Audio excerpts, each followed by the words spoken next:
Bayes University is in a league of its own. We're all about our people, processes, and technology. Bayes is one of the highly rated universities in Nigeria in terms of product quality standards. We don't just produce graduates, but groom people into employers of labor. And it has made us understand that learning is all about three things. We learn, we unlearn, and we relearn. Bayes University Hospital offers a range of specialized services equipped with the latest technology, manned by a team of trusted professionals. And now, our vision extends beyond our walls with the Baba Ahmed University in Kano following our lead. Join us at Bayes University and invest in your future today. Bayes University is the institution where you will get the best value for money education in Nigeria. Bayes University. Learn to live.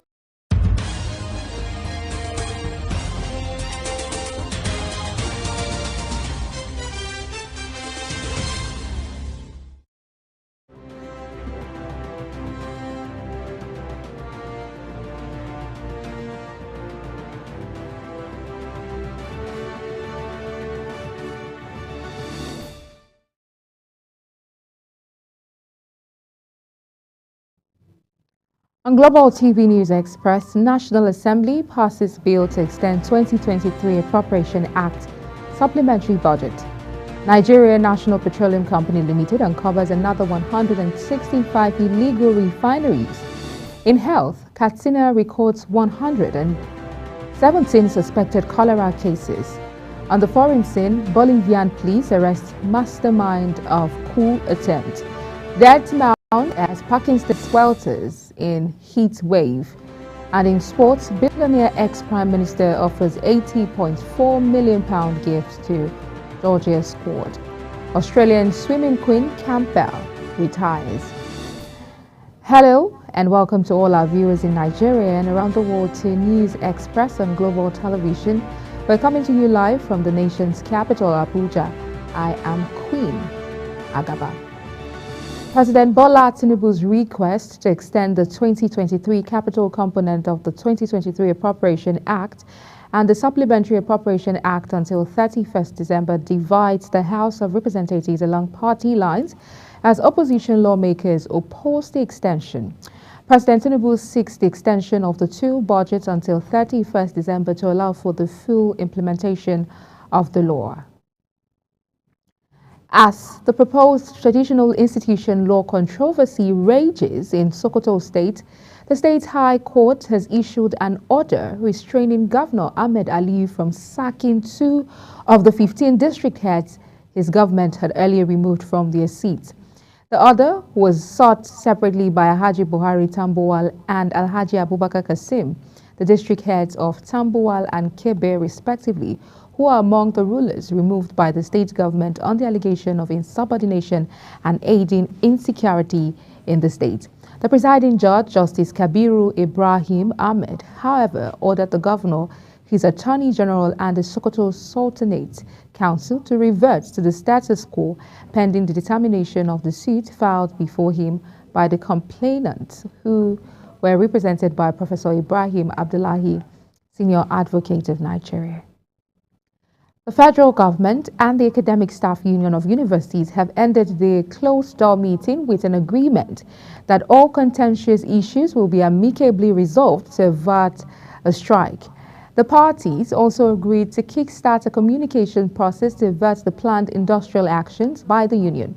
The meeting had in attendance the 2 ministers overseeing education, Professor Tahi Maman and Dr. Yusuf Sununu, as well as other top officials on the ministry in the federal government team.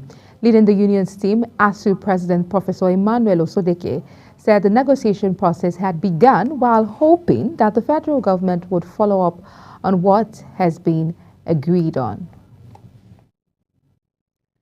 The Nigerian Education Loan Fund has approved the disbursement of student loans to successful applicants.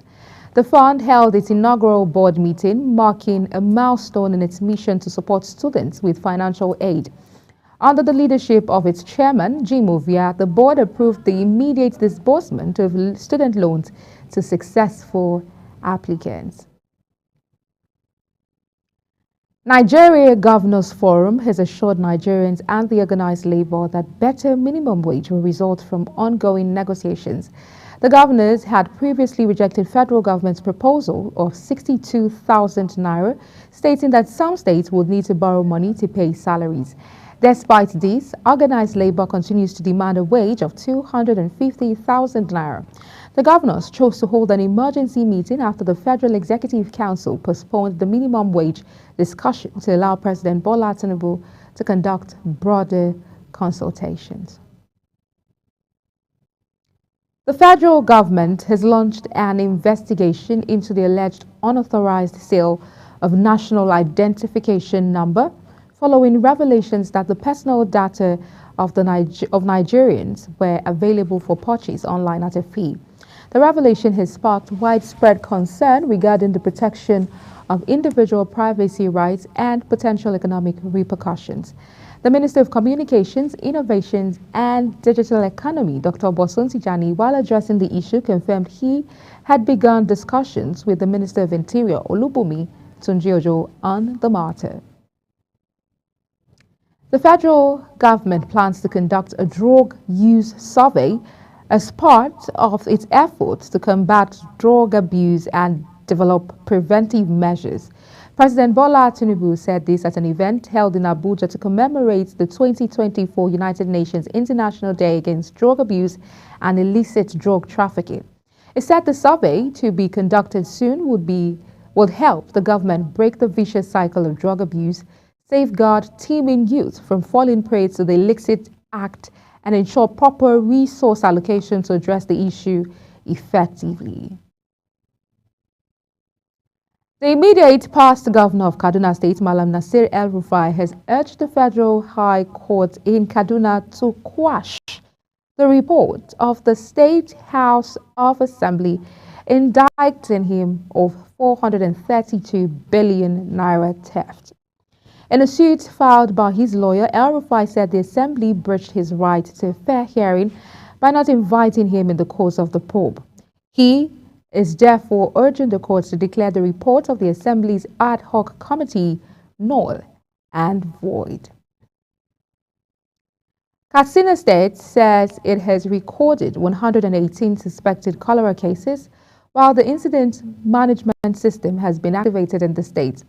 The incident manager and director of epidemiology at the State Primary Healthcare Development Agency, Dr. Kabir Suleiman, disclosed this at a press conference, stating that it is fully prepared to prevent its spread and other vaccine-preventable outbreaks in the state.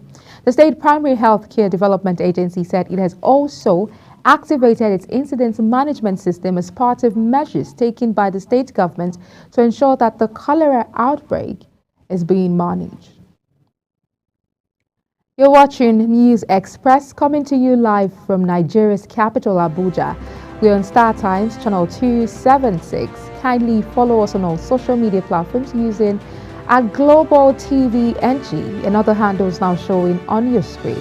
When News Express returns, Katsina records 118 suspected cases. This and other stories coming right after this break. You stay with us.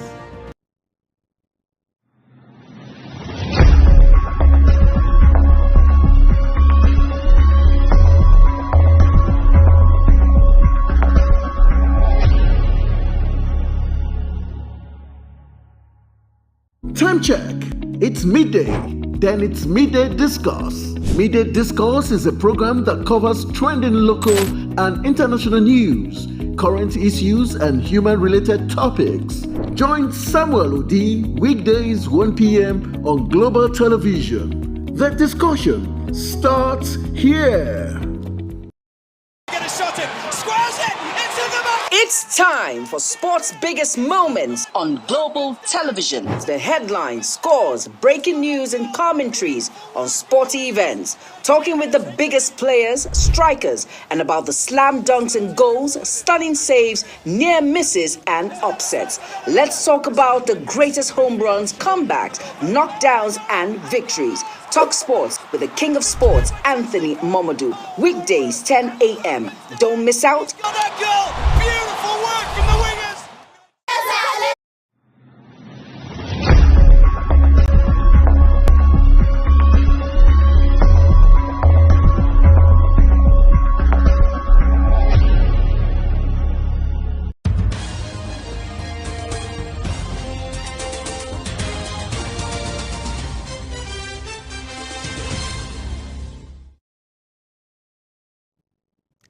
Many thanks for staying with us. Now, if you've just joined us, this is Global Television bringing you live broadcast of the News Express. On the foreign scene, as temperatures rose in southern Pakistan, so did the body count. The Eddie Ambulance Service says it usually takes around 30 to 40 people to the Karachi city morgue daily. However, over the last 6 days, it has collected some 568 bodies, 141 of them on Tuesday alone. While it is not clear what the cause of death in each case is, the rising number of deaths came as temperatures in Karachi soared. Bolivian police have arrested the leader of an apparent attempted coup hours after the presidential palace in La Paz was stormed by soldiers. Hundreds of troops and armored vehicles had taken up position on Murillo Square, where key government buildings are located. One armored vehicle smashed down the main gate of the presidential palace, allowing soldiers to enter. Junior hospital doctors in England have begun a 5-day strike, a week before general election in which the state of the publicly funded National Health Service, NHS, is a major issue. It follows nearly a dozen similar actions by doctors below specialist consultant level over the last 18 months. The NHS is grappling with a massive backlog caused by the COVID-19 pandemic and worsened by the repeated doctors' strike. An increasingly dissatisfied public also face long waits to see a doctor at their local surgery, in addition to delays associated with operations and starting cancer treatment. In business, the domestic crude oil supply crisis that recently led to the accusations and denials in the oil sector may warrant an investment plunge in the industry operators. Operators at the Lagos Chamber of Commerce and Industry said the crisis may damage the confidence of international oil companies and investors in refineries.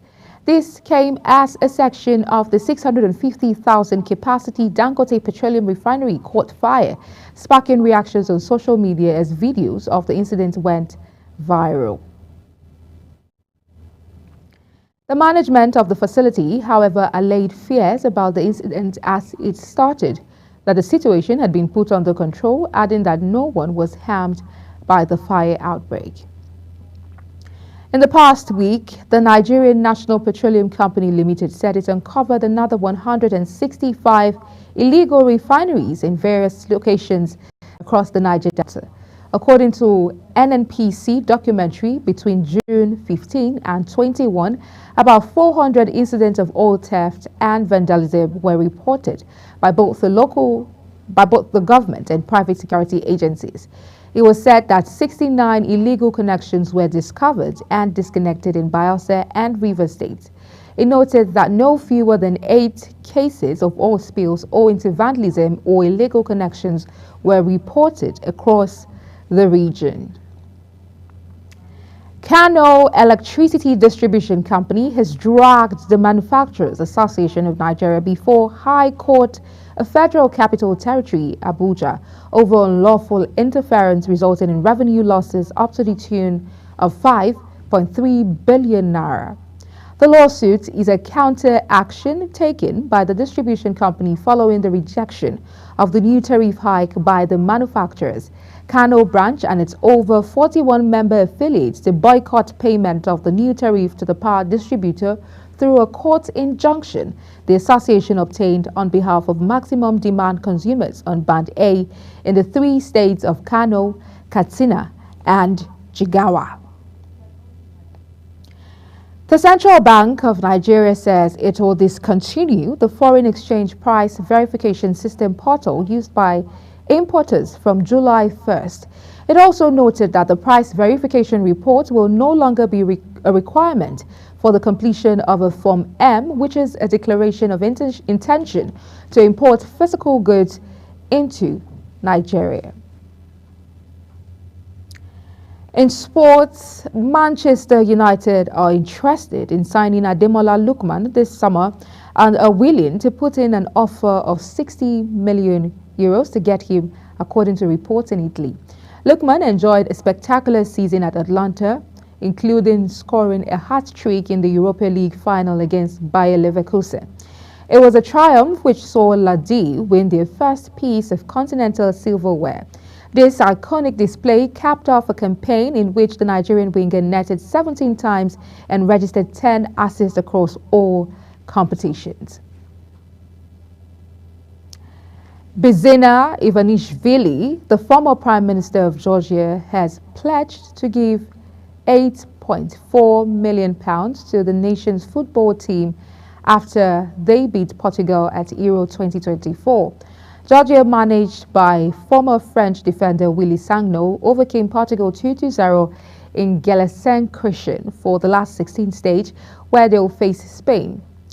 Ivanishvili, who founded the ruling Georgian Dream political party and became Prime Minister of the country in 2012, said the win against Portugal is a historic and dream victory. One of Australia's most celebrated swimmers has announced her retirement from the sport after failing to qualify for this year's Olympics in Paris. Kate Campbell announced that it was time to officially say goodbye to the dream she has had since she was 9 years old. In a social media post on a week after bowing out of the Australian Olympic trials in Brisbane, Campbell missed out on what would have been her 5th Games team when she fell short of qualification for the 100-meter and 50-meter freestyle event. A veteran of 4 Olympics, she has won 8 Olympic medals, broken 7 world records, and is one of the most recognizable faces in Australian sport. A report by La Provence Olympique says the Marseillais pursuit of Leicester Wilfred Ndidi has taken a significant hit. It had been earlier reported that Marseille had made contact with the Nigerian midfielder who is coming to the end of his contract in England. However, as reported by the Marseille-based outlets, there are a few issues that are standing in the way of the club completing a move for the midfielder. Primarily, Les Pochins are unwilling to meet his wage demands, especially with the club attempting to cut its wage bill by a third after missing out on European football in a turbulent season. Ellen Thompson-Herah, the 2-time Olympic champion in the 100-meter and 200-meter, will miss the Paris Olympics with an Achilles injury. The 31-year-old Jamaican, a 5-time Olympic gold medalist, sustained the injury at the New York City Grand Prix on 9th June and had to be carried off the track. Thompson-Herah, the only sprinter, other than compatriot Usain Bolt, to win multiple Olympic titles in both the 100 meters and 200 meters, was aiming to defend her 100-meter crown after choosing not to race in the Jamaica 200 meters trials. To end the Global TV News Express, let's take a look at some of our top stories. The National Assembly has passed a bill to extend 2023 Appropriation Act and supplementary budget. Nigeria National Petroleum Company Limited has uncovered another 165 illegal refineries. In health, Katsina State has recorded 117 suspected cholera cases. On the foreign scene, Bolivian police have arrested mastermind of coup attempt. And in sports, billionaire ex-Prime Minister offers £80.4 million gift to Georgia's squad. That's it on the News Express, and it came to you live from Nigeria's capital, Abuja. We're on StarTimes channel 276. Kindly follow us across all social media platforms using @GlobalTVNG and other handles now showing on your screen. I'm Queen Agaba. Thank you for watching and see you again.